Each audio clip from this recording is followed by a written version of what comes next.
abilidadan kag maalam nga grade 12 students sang Oto National High School, inspirasyon sang iya pamilya kag mga schoolmates. Madinuagon nga istorya sang iya pagbangon sa kipigaduhon aton tukibon sa kwento ng Pilipino. Ako si Wenalyn Parcon, taga Barangay Pulo, Chavita, Oton, Iloilo, 18 years old. Subong, grade 12 student, graduating na incoming college. Ang akon nga tatay is farmer. Bali, bilog kami nga pamilya is farmers. Mga elementary ako, doon makita ko na ang mga bagay nga may ara ang classmates ko, ang mga friends ko nga gusto ko man malabot. Like, gusto ko siya, pero ginapunggan ko nga hindi ko magustuhan. Because, balaan ko ang sitwasyon namon. So, despite ng mga muna, wala ko siya ginagamit as hindrance para malabot ko ang dream ko. So, bali, ginagamit ko siya as a motivation na someday, malabot ko gina, malabot namon, and makuha namon tanan nga gusto namon.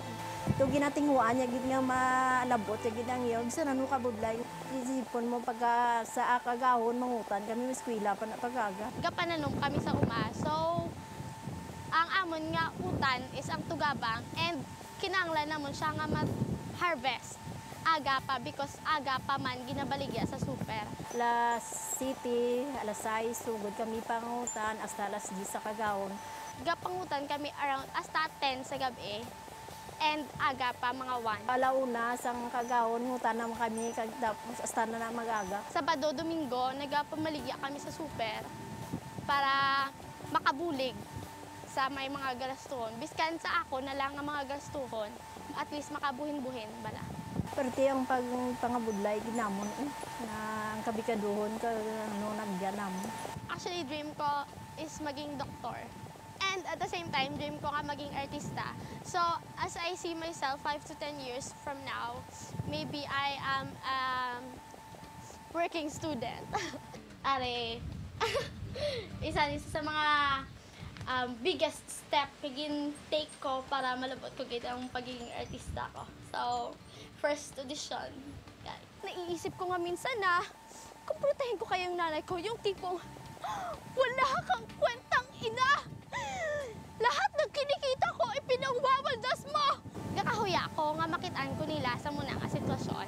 Kakahuya ko nga mabalaan nila nga muna ang ginobra ko. Pero ginapatay ko ang huya ko para malabot dream ko. Because dream ko na siya, so kailangan ko ubrahon.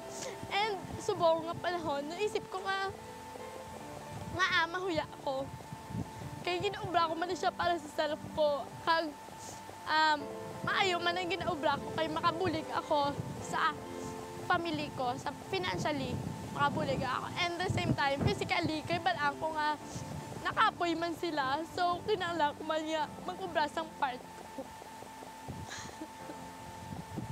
May nagkadto sa amon nga Australiana, ang membro man na sang sikdip mga ginautangan ko. Nagkadto din malantaw sang garden, amo to kag nakita nila ang mga awards sang bata ko. Kay tani 2 ka tuig pa nga hindi maka-eskwela, mauntat anay ang isa. Ginisponsoran sir. Amo na nga nakatapos man ang isa tungod lang sa pangutang ko sa may scholar na lagas ko. Si Wenga is a very active student here in Oto National High School. She is part of our student council and she is the vice president of Oto National High School Supreme Student Government. And ga-earn mo siya mga awards and honors. Ang ang award nila, linsang kinder, hasta sa college, ang ilang mga ginpangabudlayan ng mga award. Balaan ko man nga gitubra nila tanan. And ga-dream sila para sa amon. So, ang dream nila para sa amon serves as a motivation para sa amon nga malapot gina someday. Masara muna to kabudlay, ginaano ko gina ako mga kabataan nga amo ni pagtinguha. Nga para nga sa ulihi nga maamat man batak di ang amon nga kapigaduhon. Amon siya ang amon nga balay sang San-o. Nagaginuto kami di, biskan nagatulo-tulo na sa gigyapon, ginatapalan na namon sang plastic. Pero tungod sa pagbuligay kag sa perseverance namon nga mag-ululutod. Subong amo na niya ang amon nga balay. So, ang mas maayo na kumpara sa una, wala nagatinulo. Komportable na kami magtulog, makalabot ang gabi nga nami sa feeling nga magtulog biskan nagainulan. Tiga, bisan ano ka budlay, ari lang kami ka suportar sa imo. Palangga ka namon, suportaran nga ginamon hasta nga malabot mo ang imong handom. So ko lang magpa-thank you sa tanan-tanan alin sang kamay sa subong nga suporta nga pagbulig nga pag-ulikid tanan-tanan duwa ka mo ni tatay. I promise nga never gid ko mag-give up sa dream ko and always ko gid naputon tanan-tanan nga handom nyo para sa akin. At the same time, tanan-tanan nga mga handom ko sa self ko because bala ako nga in that way, ma-repay ko tanan-tanan nga mga ginubran nyo para sa akin. Love you.